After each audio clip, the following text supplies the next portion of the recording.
Oke, jadi masalah motor ini tuh boros sekali ya sama aki. Ini akinya belum lama ganti ya, mungkin sekitar 5 bulanan. Tapi ini udah diganti baru lagi sama orangnya ya. Ini coba kita hidupkan dulu. Di indikator nggak ada muncul kedipan ya teman-teman. Jadi mungkin nggak ada masalah di sistem injeksinya. Coba kita hidupkan. Nah, untuk nyala mesinnya sendiri normal ya, mudah untuk di starter. Dan ketika coba saya gas juga nggak ada nyendat atau berebet ya. Oke, nih saya cari tahu dulu ya penyebab akinya cepat tekor itu kenapa.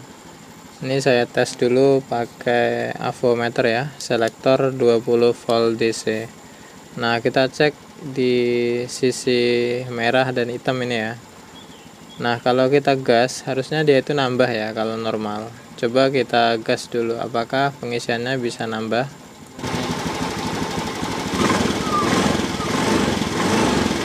Nah, teman-teman perhatikan ya, ini voltase akinya nggak nambah ya, tetap segini. Harusnya itu bisa naik sekitar 13 sampai 13,5 volt ya. Ini dia nggak mau ngisi, makanya akinya itu cepat sekali tekor. Ini saya mau coba buka baut akinya dulu ya. Kita buka baut yang positif ini, yang merah ini. Kalau ini kita buka motornya itu mati, tandanya pengisiannya memang nggak ada. Nah, bener ya, mati ya. Kalau kasus seperti ini biasanya kalau kita engkol dia nggak akan hidup ya mesinnya. Untuk standar satunya udah saya naikkan ya, tinggal kita engkol. Kontak posisi on, ini kita engkol, harusnya hidup ya kalau normal itu. Nah, ini nggak mau hidup kan. Nah, untuk kasus seperti ini banyak sekali faktor yang mempengaruhi ya. Yang paling mahal itu bisa disebabkan oleh ecu yang rusak. Nih, ecunya di sebelah sini ya, di dalam sini. Ini kalau rusak biasanya bisa 1 jutaan lebih ya harganya. Dan juga masih ada penyebab lain ya. Kalau dihitung itu ada 3 komponen penting ya yang menyebabkan pengisian motor ini menjadi hilang. Yang pertama itu karena relay starter bermasalah. Yang kedua itu dari soket dan spool. Dan yang ketiga itu dari ecu motornya sendiri. Nah, kita mulai pengecekannya itu dari yang paling mudah dulu ya. Kita bisa cek untuk relay starternya atau relay kaki 5 ya. Biasanya warnanya hitam kalau di motor Beat seperti ini. Nah, ini adalah relay starternya ya. Kakinya ada 5 kaki. Nah, di sini kita perhatikan ya. Di sisi dari kaki-kaki ini ada yang berkerak biasanya. Nih perhatikan ya. Di tengah sini ini kan warnanya agak hitam ya. Nah, kalau berkerak seperti ini biasanya dia itu nyambungnya itu kurang ya. Malah kadang nyambung, kadang enggak. Jadi inilah yang menyebabkan pengisiannya itu terganggu ya. Nah, untuk memastikan bahwa relay ini benar-benar normal atau bermasalah, biasanya saya gunakan alat pengetes relay ya. Oke nih, coba kita tes dulu ya yang relay kaki 5-nya. Ini yang relay bawaan motor ya. Ini saya tes. Nah, perhatikan ya kedipan lampunya. Harusnya tuh dia kedip ya, berirama merah biru merah biru.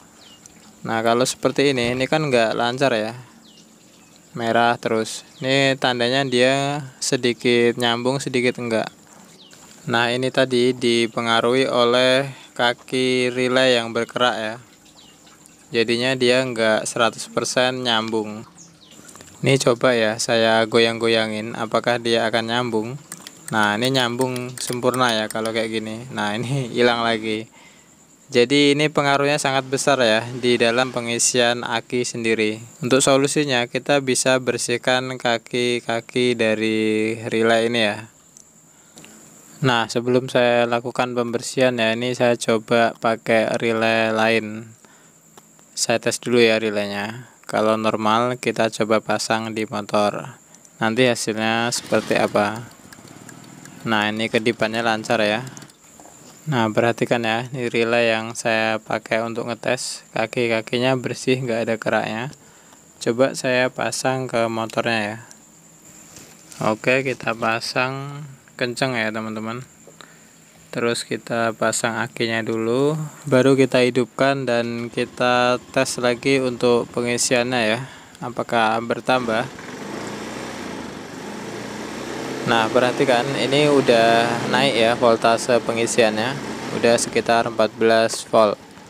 Normal kalau stasioner di 13,5 ya. Coba ini saya buka ya, baut merah ini, baut positif aki nih.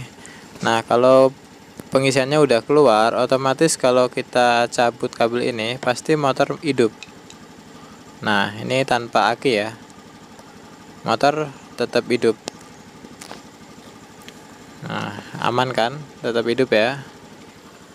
Ini kita matikan dulu, coba kita engkol, apakah juga hidup di engkol?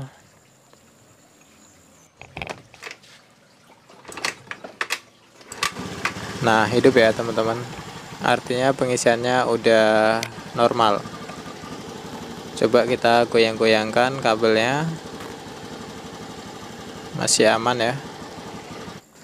Nah, sebelum kita pasang relay yang lama ini ya, ini kan relay yang bawaan motor ya, kita pastikan dulu melakukan pengecekan lainnya ya, supaya nanti nggak dua kali kerja ya. Kita buka dulu bagian bagasi sini, bagian jok ini ya. Nanti kita cek bagian soket dari spool menuju ke ECU dan juga soket yang di ECU ke akinya. Itu perlu kita cek ya. Nah, ini kita cabut ya soket yang dari spool menuju ke ECU ini ya. Ini kita cek nanti ada keraknya enggak. Sekalian yang di ECU juga kita cabut. Nah, perhatikan di kaki-kakinya ini ya, pastikan nggak ada kerak hitam-hitamnya ya, harus kuning bersih seperti ini. Nah, untuk perawatannya atau antisipasi biar nggak cepat berkerak, bisa kita kasih semprotan ini ya, anti karat kayak gini, penetration oil ya. Tapi kalau nggak punya ini, bisa kita kasih oli atau kita kasih minyak makan yang bersih bisa ya. Nah, seperti ini cukup. Terus kita pasang kembali, pastikan kencang ya untuk soket-soketnya, karena ini juga pengaruh di pengisian ya. Nah, kalau udah, kita tinggal pasang kembali relay yang lama ya, yang berkerak tadi. Caranya kita amplas dulu ya, kaki yang berkerak ini. Kita hilangkan ya hitam-hitamnya itu sampai kuning ya, sampai bersih lah. Baru kita pasang kembali. Nah, seperti ini kalau udah bersih ya. Jangan lupa kita kasih pelumas ya, biar nggak cepat bergerak di kaki-kakinya ini. Tinggal kita colokkan di tempatnya ya. Pastikan kalau masang relay ini kenceng ya teman-teman, jangan sampai kendor ya. Nanti pengisiannya nggak stabil dia. Di rumahnya ini juga kita kasih pelumas ya. Tinggal kita colokkan sesuai posisi kakinya. Nah, seperti ini ya. Oke, sekarang tinggal kita tes ya, apakah relay yang lama ini masih normal. Coba kita engkol dulu. Nah, langsung hidup ya, gampang sekali hidupnya. Nah, untuk cirinya kalau relaynya itu udah normal atau pengisiannya udah normal, itu motor tanpa aki, nih nggak kita pasang, dia hidup ya. Dan dia nggak nyendat-nyendat hidupnya. Nah, untuk memastikan motor ini benar-benar udah normal pengisiannya, saya mau pakai tes jalan dulu ya, tanpa saya pasang kabel akinya. Oke, ini saya tes jalan dulu. Ini posisi saya copot ya. Ini saya mau pakai keliling kota dulu sekitar 10 km ya. Nanti gimana, ada nyendat atau enggak ya. Nah, ini saya pakai jalan udah sekitar 5 kiloan ya. Ini kita berhenti di lampu merah ya. Nah, selama saya pakai jalan belum menemui masalah nyendat atau mati ya. Oke, ini udah jalan sekitar 10 km ya. Ini saya berhenti di pinggir jalan. Ini saya mau pasang akinya sekalian di sini ya, untuk memastikan pengisiannya udah normal semua. Dan pastikan kalau ngencengin baut aki ini yang kenceng ya, jangan sampai kendor. Nanti pengisiannya juga kurang stabil.